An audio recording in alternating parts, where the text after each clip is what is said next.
Okay. అంటే sir ఇక్కడ ఏదైనా ఒక సినిమా ఫ్లాప్ అయితే నిర్మాత నష్టపోతున్నాడు. హీరోలు వెనక్కి తగ్గడం లేదు అన్నది ఒక టాక్ అయితే ఉంది. Yeah.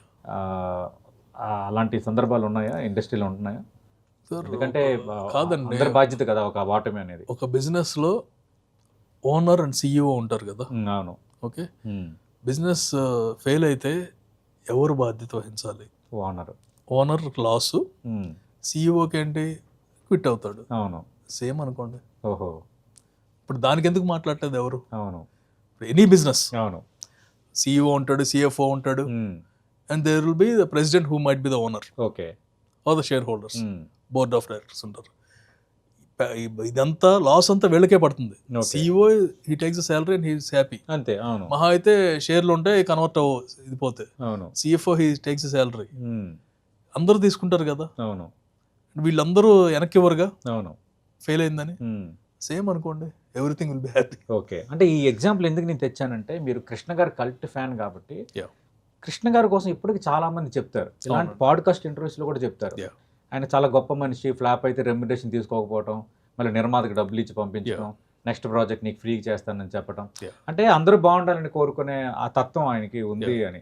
అంటే ఇప్పుడు ఇండస్ట్రీలో ఆ ధోరణి ఉందా లేదంటే అంతా కమర్షియల్ గా? కాదండి, ఆ ధోరణి ఉంటుందండి. ఆ రేంజ్ కృష్ణ గారి రేంజ్ లో లేకపోయినా అవును ఇట్ ఈస్ దేర్.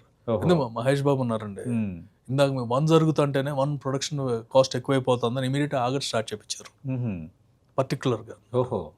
సో అందరు చిరంజీవి గారు నెక్స్ట్ సినిమా చేస్తానంటారు. అండ్ శర్వా ఇప్పుడు మహాసముద్రం మాకు ఇదైందని సరే వెళ్ళి నా పేరు చెప్పగానే ఇమీడియట్ మేము చేయాలి, నో ప్రాబ్లం అని బయట వాళ్ళ మీద హీ రెడ్యూస్డ్. ఓహో. ఆటోమేటిక్ అది ఉంటుందండి, ఆ అఫిలియేషన్ ఎప్పుడు ఉంటుంది, ఎస్పెషలీ ఫర్ తెలుగు ఇండస్ట్రీ ఇట్లా పెద్దారు. ఓకే. కృష్ణ గారు అంటే కనుక ఆయన పిలిచి మరీ కాల్ చేసి ఆయనే సబ్జెక్ట్ కూడా ఇచ్చేవారు. అంటే ఆయన ఏ రేంజ్ లో ఇచ్చేవారు అంటే ఆల్రెడీ 3 సినిమాలు చేస్తూ ఉండేవారంట. అవును. ఈ 4వ సినిమా రోజుకు 3 గంటలు ఇస్తాను, ఈ మధ్యలో వచ్చేస్తాను అని సబ్జెక్ట్ డైరెక్టర్ అందరినీ ఆయనే ప్యాకేజ్ లాగా ఇచ్చి ఆ ప్రొడ్యూసర్ చెప్పించేవారు. ఓకే.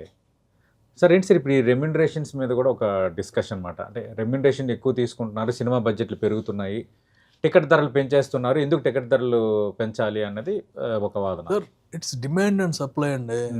ఇప్పుడు టికెట్ ధరలు పెరిగినాయి అని చేస్తున్నారు. అవును.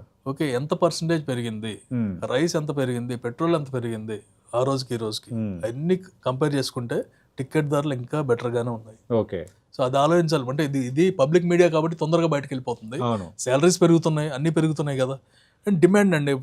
అంతకుముందు 5 కోట్లతో సినిమా చేసే పెద్ద సినిమా, ఇవాళ 500 కోట్లతో చేసినా సరే ఇంకా పెద్ద సినిమాలు వస్తున్నాయి. సో 500 కోట్లు చేసినప్పుడు సేమ్ టికెట్ ఉండదు కదా. అలా అని చెప్పి టికెట్ బాగా పెంచారనుకోండి, సినిమా బాగోలేదంటే నెక్స్ట్ డే నుంచి ఎవరు వెళ్ళరు కదా.